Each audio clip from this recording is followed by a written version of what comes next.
with analysis. And to join us on this, we have our analyst here. My name is Mairo-Ese. My name is Valentine Ohu. And joining us this morning, it's the Big Koofs. Good morning, Tunde. Morning, Aya. How are you doing today? Not bad. Well, you can find him at the Big Koofs at Big Koofs on Twitter. And we have the corporate MC. Good morning, Waji. Good morning, Aya. Good morning, Valentine. Good And morning good to you, morning, sir. Lagos. Thank you very much for that song. That Was mini that a song. song? It was a mini song. It's a Friday, so it's Feel Good Friday. It's allowed. But let's go into our news stories for today. But before then, this is how you can be a part of the conversation. First is Twitter with the hashtag freshly pressed 981. Tweet at smooth981fm. On WhatsApp, messages go to 0809 and we're streaming live on YouTube, so you can watch us live in the studio and also leave a message. All right. So let's go on to our first story here. Some NGOs providing humanitarian support to Boko Haram, says the army. Punch has this news story. And I'll come to you, Waji, for the first one. The Nigerian army said yesterday that some non-governmental organizations in the northeast were providing humanitarian support to the Boko Haram insurgents in the form of food and drug supplies. Is there anything wrong with this? Anything wrong with what? Humanitarian support To to terrorists? terrorists. Yes. Okay. Everything is wrong with that. Okay, tell us, please. More importantly, this does not shock me Okay. at all. Obviously, I haven't heard from any of the NGOs being accused, so I will give them benefit of the doubt until they're able to defend themselves. But from contextual point of view, I can actually see this happening. Let me tell you why. Why? A lot of these international NGOs spend a lot of time raising significant capital for them to justify the reasons why they're coming to Africa to help us poor natives from ourselves. And they have to do that thing to come here, give $1 a day because Mfufu is suffering, and without your $1, Mfufu will not have bread to eat when he goes home, or electricity to power his little lamp so he can read and ensure that he achieves his dreams of becoming a doctor, because that's all Mfufu wants to do. So I have a lot of issues with these NGOs, and they raise significant capital. And what do when they come to Nigeria? They live in Parkview, they live in Banana Island and all parts of Ikoyi, and they live their absolute best life. So not in touch with what's going on. Not in touch at all. So for them, ensuring that this thing just gets to whomever they decide is going to get to is not shocking at all. So for them, if I give it to some kids in the Northeast, if I give it to some terrorists in the Northeast, I've done my part and I've ticked boxes. Once again, it's my opinion. I don't have any facts. Yeah. I'm just telling you how the Now, I narrative wanted works. to ask you a question, Waji. The reason I'm saying this is because do terrorists have a right? Are they all under the protection of the United Nations Convention on Human Rights? So do they have a right to life? Do they have? Because at the end of the day, don't forget. That's a completely different question. No, that's the with reason I'm regards to asking justice. this- yes, justice as and opposed to fairness. receiving aid. No, hold on 1 second. Okay. The reason I'm asking this is because the reason these NGOs are set up, particularly the international ones, to meet the needs of people, or to meet those in need. Yes. So sentiment aside and being objective, all they're thinking is these are human beings, and we're not looking at what they're doing. We're looking at just keeping them alive and hopefully rehabilitating them. I understand that, but if you are under direct mandate from the federal government, the actual constituted authority of that country, who has a sovereign right to determine how you decide to dispense goods and your goodwill or whatever it is you're doing, your aid, then you should obey the laws of that country with which you are in. You cannot disrespect that law. So if the Nigerian army has been very specific that please do not give aid to these people, we are trying to take care of the situation, then don't just now go behind them and begin to do whatever you want because you feel that you're helping out people in need. I'm sorry, let's just get real. Because that some way it can be interpreted as you supporting their cause. That's exactly what it is. You can be labeled a terrorist as well because you're aiding and abetting. So I understand what you're saying, but let's put sentiment aside and let's be real, because a lot of these NGOs flout a lot of sovereign laws to just do whatever they want. Absolutely. Thank you very much for that. Tunde has been raising his hand. I have to come. Tunde, very quickly. Jump in, bro. Jump in. Okay, so there's an angle that you need an interface to these organizations, right? And many times the NGO serve as that. Remember the Red Cross and Red Crescent, were the ones who were helping the government do backdoor negotiations with Boko Haram for the release of captives, the girls and and other captives. So very often now the act of giving them aid, such as feeding soldiers, maybe arming them and all that's wrong. But then it's just like if an armed robber goes into a hospital, the doctor has to treat his gunshot wounds, right? And many of these guys embed themselves in conflict zones. So they will, and then when you look at the way terrorism is, it's not conventional warfare where there are defined camps and there's a front line. It's an ideological Sometimes, war. sometimes it's urban. Sometimes it's mixed in with the people. Yes. So they have to, in order to reach people who have been affected by the conflict, they will be behind the lines of the terrorists in many instances. So now there's a fine line, and you need to be careful not to cross it, where they're enabling them with support. But in many instances, they will, because of their work, be embedded within their front lines, although there's no conventional front line, and then they serve as an interface. And also, the truth is, they also serve as a good source of information for the rest of us as to exactly what those guys are up to and what their capabilities are. And Loki Swags on Twitter reacts to this. He says, rather sad that NGO that should be truly humanitarian are even helping terrorists that decimate and cause instability in our society. Yeah, but just like what you pointed out, it's not really, they didn't call anyone out. There's not, it's almost someone like there's a feeling that you guys are doing this.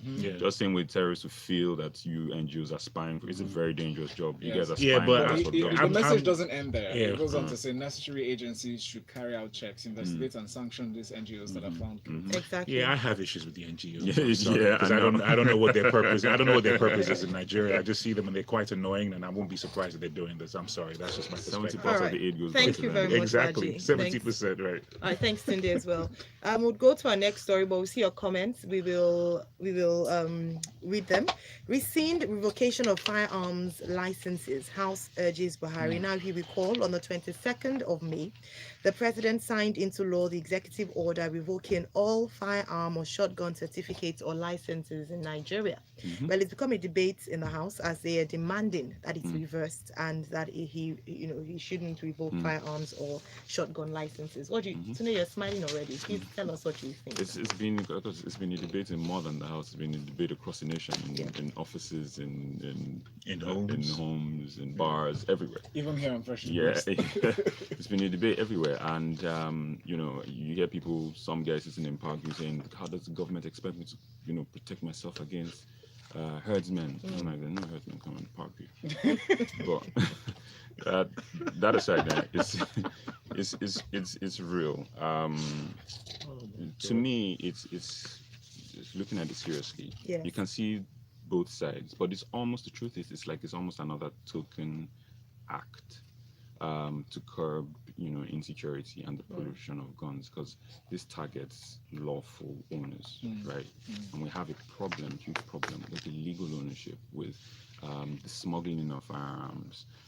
We should be part of an international treaty and a convention on small arms, but I don't think we enforce it. So but we're part of that treaty. We're part of the treaty. It's enforcement that's a problem, and we allow small firearms coming, through the borders. It shouldn't be the case. So this targets lawful owners without actually focusing on the real problems as to why we have proliferation. There's an election cycle problem. There's a proliferation of borders. There's lax, checks at customs, all sorts of things. The other thing, I wonder how executive orders work in our country. Sometimes we borrow terms and we just think that maybe it works the way it works in the West. I don't know, do our executive orders have 30-day, 60-day, or 90-day tenors where the president, because it's not actually law. No, yes. The story talks about it like it's signed into law. It can't sign into law. It's not law. The president has the prerogative to sign an order that's supposed to last for a period of time, and he needs to continue to renew it. I don't know how it works here. You'd be surprised that ours doesn't work the way the West is, and it's perpetual. It's more like a decree.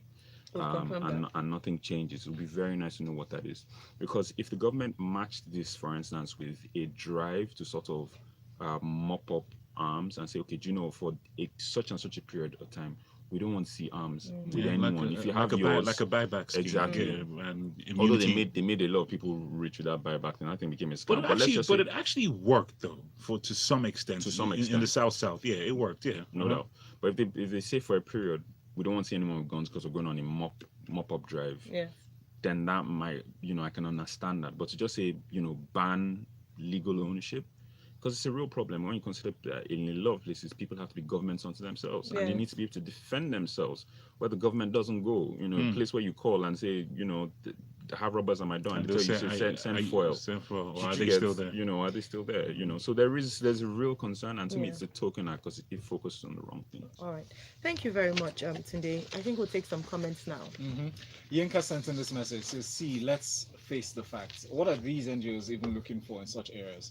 Why not set up the camp there after the watch of the Nigerian army and administer the help you want to give out? We know they want to reach people in the heat of the conflicts, but please do it under the supervision of the army." Yeah. Boom. Eddie says, "Hi guys, NGOs should not give aid to terrorists with limited resources at the expense of hungry people. True. Boko Haram is not a poor organization and have more than enough to feed their needs." Uboma Chidoze says, "Waji, I would advise you go check Red Cross charter, please, and such. Such as we do not like Boko Haram. We should forget we shouldn't forget they're humans too. And as human, the NGOs are doing what they are. No, you created to do. you kind of lose the right for me to call you a human being All when right. you make So- it your goal So to kill I'm other glad people. you mentioned, I'm sorry. Waji, that it's personal, Oh, because yeah, it's very personal. yeah, on paper that's what should be done. So just educate people. It's not taking the sides of terrorists. It's just acknowledging that they're human, and irrespective of how we feel about them, we must recognize what the law also states, particularly the United Nations Convention. Which is what? Sorry. That we have to treat them fairly and with justice. Who has to treat them fairly with justice? Well, Yeah, thank you. well, the government has to. justice. Yeah, well, in that conversation, we're mixing up two All things. All right, though. okay, let's move on to we're the mixing next up two story, things. Waji. Let's move on to the next story. I do understand, and we'll have Yeah. a debate about Okay. this, but let's All move on right. to the next Ike story. says, Waji, your issues with the NGO shouldn't be cloud the analysis, though. On this conflict, we've seen the army make wild allegations, but then you cannot compare the army's decisions with that of the terrorists. All right, People let's are go on missing to the Imo point. State. And Waji, I'll come to you for this. EFCC, we did not arrest Rochas Okorocha. I don't know if you heard or you saw the rumors going on yesterday. It was I saw it, actually yeah. trending on Twitter that almost as if as it was handing over to the new governor, they were waiting for him with handcuffs, and they took him and some members of his family. But EFCC have come out to actually say that's not true. It's false news. I mean, could just touch on this very quickly. Well, I mean, the issue is that it's been made clear, and then the incoming government with Emeka Ihedioha have made it clear that they're going to go after Rochas. And I think what began to happen, and people making the allegations that they're currently making, is that structures were being torn down yesterday or the day before. Yesterday. Yesterday, right? Yes. A lot of structures that these self-adulating structures that Rochas put The up. statues, the Statues, the tower, I the never hand. had- There was only one statue. I don't know. Like No, they're like 11. Like, Yeah, did you see the it's like pictures? 500 million each or something. Yeah. Even one of Buhari does, right? yeah. So The only thing is, I never got an opportunity to take a picture. Yeah. So a lot of the structures came down. So I think people now got excited, or they got a bit overwhelmed by the aspect of it, and now concluded that they're coming after Rochas because it's just whatever the case may be. So I love the response from EFCC. It's actually a very responsible way to respond, that indeed we are going to continue investigating, and when we have all our facts, we'll put a case forward, et cetera, et cetera. So it's a fantastic response. But I think more importantly, it's something that a lot of people in government need to be very wary of, that you will have to answer for your crimes at some point. You cannot operate as though you are an emperor, and then when you come out of office, you just think that's the end of it. Rochas gambled on the fact that his brother-in-law, I believe, was going to be The elected next in, governor. and it didn't work. His son-in-law. Was it his son-in-law? Yeah, Sorry, his son-in-law. son-in-law. And it just didn't work. So now it's a question of, okay, what now happens? And he is going to be fully investigated. And there's a lot of damning evidence, unfortunately, that points towards the things that he got up to while he was in government. And, people are going to come after him. So let's just see how it plays out. Like I said, it was a very responsible response from EFCC. Yeah. I don't expect anything less. And let's just see what happens. Thank you. It's just, we need to mention that Ayodele Fayose, the former governor of Ekiti State, has advised Ibikunle Amosu and Rochas Okorocha to toe his line and submit himself to the EFCC. Really? As As advice. Has it become a so state? he calls the EFCC's alma mater. Because he kept attending there. Let's move on to the next story. Vanguard newspaper has this one today. Federal government to adopt new strategy in tackling insecurity. Still on insecurity. Remember, we recall earlier this week we talked about the president inviting some of the northern governors for a meeting on insecurity. National Security Advisor has come up with a statement on this. Tunde, can you please take us through this? Yeah, so I mean, things that pop out. We're approaching June, we're approaching half year, and this is coming around. They're coming with a comprehensive 2019 national security. Shouldn't have done that in 2018, right? So again, it's one of those things where it's it highlights our reactive nature to a number of things. But the good part of this, I mean, so let's put a positive spin on it. Yeah.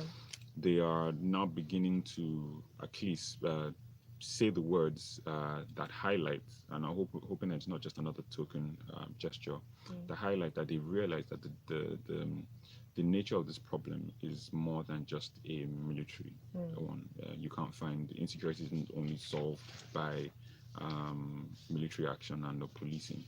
A deeper thought needs to be put into it and realize, okay, why do people commit crime? And sometimes those things are socioeconomic things, right? Very important. Thank you very much for addressing that. Unemployed people out there. There are people in areas that the areas have been deprived of development because of corruption and a bunch of other things. Can I just quickly jump into that, Tunde? And it's a fantastic point, because when you now look at just somewhere like what happened with the Arab Spring a few years ago, why was it that countries like Bahrain, Qatar, and the very well-doing Gulf states were insulated from that entire Arab Spring? They still deal with the same level of suppression and the same level of totalitarianism and everything else, but there are people like, there are less people on the street. I'm good. They're like, we don't, we're not hungry. I mean, I know we got a dictator, but at least I'm good. I'm fed. So it's socioeconomic. I'm agreeing 100% with you.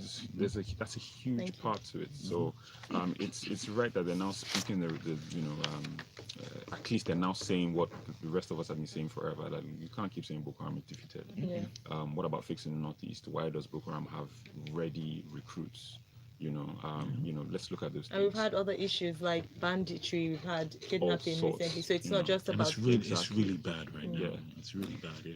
All right, thank you very much. You might want to read the report on the National Security Strategy 2019 as presented by the National Security Advisor, Alhaji Babagana Mongono. All right. Kenny Hetzige sent in a message here on WhatsApp. Ken says, we're trying to get to your message, Ken, but in a bit we'll get to that. Yinka says on Rochas, I think one of the issues we need to look at was the statements in the viral video going around. He's saying that he's leaving the government house. No one should come after him, else they'll see the real Rochas, because the old Rochas has the state governor's bill covering his face. In my opinion, that is a threat to anyone trying to open books on him. He needs to explain what that means. And Ken says, good morning, guys. I'm glad the EFCC made it clear that they have not arrested Rochas yet, but investigations are ongoing. Let's move on to the next story from New Telegraph. Buhari's ex-minister backs call for Oshomole's resignation. So Adams Oshomole, the APC national chairman, he's called Comrade Adams Oshomole. We recall that he was appointed as the APC chair on the 23rd of June 2018. And the deputy APC National Chairman North, Senator Lawa Shaibu, made a statement on Tuesday and made it public that he had written a letter to Oshomole advising him to resign as the national chairman. Your thoughts on this and why? Val, we were talking about this downstairs, that it's been just going on a year now since Adams was appointed to this position. But when you think about this thing and you just look at the setup of who this individual is, Adams, at the core of his humanity, is a unionist. He's not an institutional politician. He doesn't belong to that guard of people that see the world that they do. So he was never going to fit in. He just happened to be very charismatic and somewhat organized, just based on his background, to become governor of Edo State. And he did relatively well while he was in that position, which now took him further on to the place that he is now. But it does not take away from the core of who he is as a human being, which is a unionist. He has to go in, he has to control, he has to mobilize, he has to galvanize resources and get things done. From a political standpoint, that's just not how politicians operate. So Adams is national chairman because the accusations was that he wanted to control every facet of the different chapters of the party. But I'm sure Adams saw things that were probably not happening, especially during the election cycle, that people were not moving as quickly as they needed to be. They weren't mobilizing as quickly as they needed to be. So people were like, well, why are you trying to control me? And Adams' response was, well, you're not doing anything. And his unionist background mentality is, we need to move, we need to get things going. So I'm not surprised that he has this conflict with the institution that's in play, because he doesn't belong to that institution. So you can argue around, whether or not he's a perfect fit or everything else, but it's just a question of does he have the right temperament to flow with these guys? And the answer is no, he just doesn't. So, I mean, I don't want to cast any aspersions against the man. I think I've always enjoyed him. I loved when he was in the NLC and the things that he did. So I have nothing but respect for him. Yes, I can question how he evolved into becoming a politician, but it's all coming to bear now that he just doesn't fit. I mean, he was, unfortunately during the inauguration, he was kind of. You had to bring I had to bring it up. You had to bring that up. It has to. But it plays it plays into the point I'm making about him not being an institutional person. Because if you Exactly. were, you would know what your position is in the order of that particular And the ranking. protocols that the exist. protocols that exist. Thank you very much, Valentine. Ayo, you can cover your face all you want, but it's just the truth. Okay, so he just doesn't fit into that system, and that's what is leading to this. And these individuals are not comfortable with outsiders that don't fit into that system. All right, thank you, Waji. Let's move on now to this next story from the Guardian newspaper. Court grants Naira Marley 2 million naira bail for alleged internet fraud. Are you rolling your eyes here? I'm not rolling. I think it's a good story. So, Okay, so this whole thing ensued. I mean, we know that Naira Marley was arrested on the 10th of May 2019 for internet fraud, and we know that he's been investigated so far for this crimes. The allegations actually leveled against him. Yesterday was granted bail in the sum of 2 million naira and two shorties, present two shorties and like some. But take us through this story, Tunde. I mean, so bail is your right, yeah? Yeah. So normally he has a right to bail, Yes. especially as the court can't establish or that he's a threat to anyone else, and he's not a flight risk. So he's been granted bail with conditions that he must come 2 million, which shouldn't be too difficult for him to put up. The tricky part maybe the shorties, because they must be the civil servants of level 10 and must have landed property, and maybe they're not such a wide intersection of upright civil servants with landed property.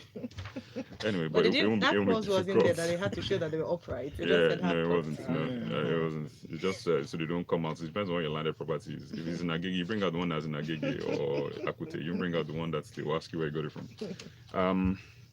So he's been granted bail, and so I'm pulling back on saying the system is working, but okay, he's been granted. Yeah. He's been granted bail. The prosecution said, look, don't grant bail, just expedite proceedings. And they said, look, it's a man's right to get bail. So I may have, and as many people, I may have all sorts of questions as to how and or why, Naira Marley has been targeted, if targeted is the right sense. But I've also learned that when you have an unideal system, there's really no point in asking why one person is being targeted. If he's in the wrong, let him be targeted, because at least they're doing the right thing in a sense, right? And perhaps they've also looked at him as a target because of the public nature of his person, and the prosecution said so as about using him to make an example, because these guys serve as role models for a large section of society. There's a huge subculture that think it's right to be a fraudster, for you to be a Yahoo boy, for you to be criminal, for you to, take back what they've taken from us. And you see people just fighting all sorts of reasons and ways. But some people have been, holding on to the fact that, or rather, holding on to the belief that he's being used as a scapegoat. And if you see that expressed, in recent times with all the protests. Yeah, it's the same thing. People chanting songs and calling for his release. Valentine, that's the exact same thing I said. Yes, he's being used as a scapegoat. It has a dual effect. One of, and they say they're targeting him, want to create an example, but then it can have the unwanted effect. Because look, guys, I didn't know who Naira Marley was. I was going to I say knew the that. word. For I knew those the name. who I just asked you who. But I couldn't match Naira Marley. Sorry. His real name is Aziz Fashola. Yeah. Yeah, he's a Nigerian musician, he was popularly based in known as Naira Marley. So for those who are listening, who've never heard about him or who don't know what he does, so we're as a giving him musician. some more. We're giving him some more Sorry. Besides, free he was based press. in the UK. Yeah. He was declared wanted. I was going to go there. That's where I was going. Mhm. So he apparently, according to reports, he was a bit of a terror in Woolwich. At the Hey, age of Woolwich, 11. is it? He Yeah. was declared wanted in Lewisham. In 2011, he emigrated, obviously, most likely with his parents, to Peckham, which is, you would know, at that time was a rough neighborhood, right? To be honest, although it's cleaning up now.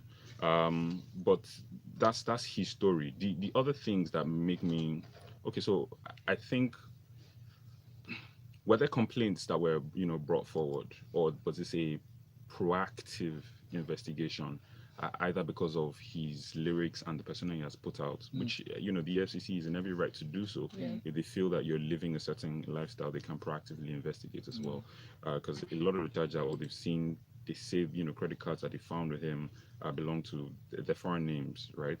Have they contacted these individuals to say, Nico, how has your credit card, found its way to this person's possession? Is there a formal complaint? Perhaps it doesn't need to be with the new Cyber Act crime, the act that's in force. Yeah. Perhaps not. Those are the things that are interesting. It would be nice to see how it plays out because he's pleaded not guilty. Yeah. So let's see how this plays out.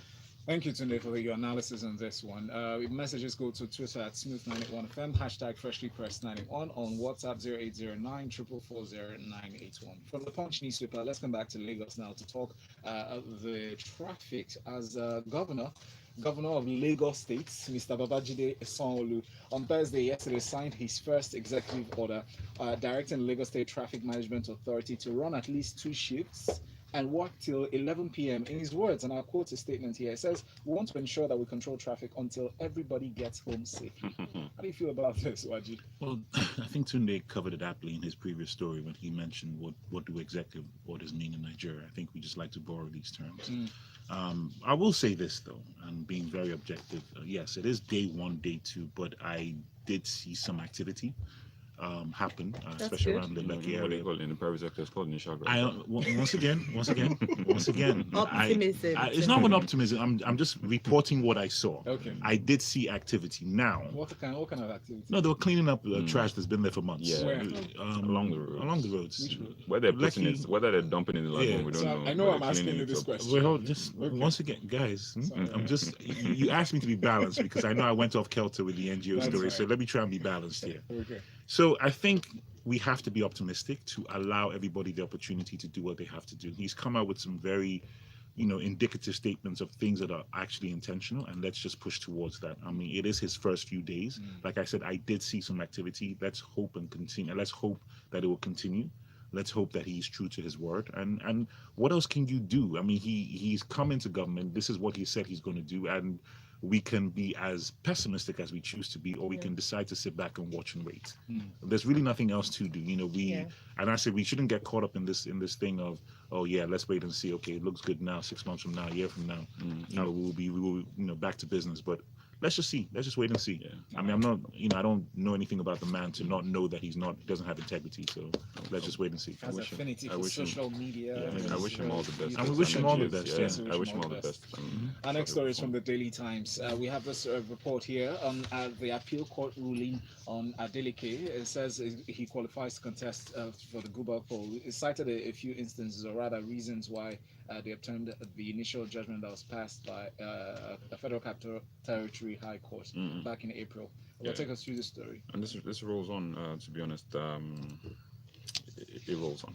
What the detail is that they say the Federal High Court didn't have jurisdiction over this for a number of reasons. One, the main thing against him was that he shouldn't have been allowed to stand for election because he presented forged WAEC certificates. Yes. However, there's a window. It's a pre-election, to the court determined that this is a pre-election issue. And these things, you have a 14-day window, that's allowed by law. Anything outside of that can't. It means you can't deal with these pre-election issues. Therefore, there was no point for the whole matter for itself to come before them for them to decide upon. And for that reason, they say, look, Adeleke was in his right and is allowed to have contested in the September 22nd elections 2018. All right. Thank you. Thank you very much, Tunde. Thank you, Nwaji, as well. Thanks all who sent in comments this morning. We'll take one more before we call it a morning. We have this one here. Unfortunately, no name. Kindly include your name so that we can take comments. Nwaji has a special message. Oh, Nwaji, go ahead. All right, just in case I won't be here, my wife is turning 40 on Monday. Yeah. That's a big So four. she's listening.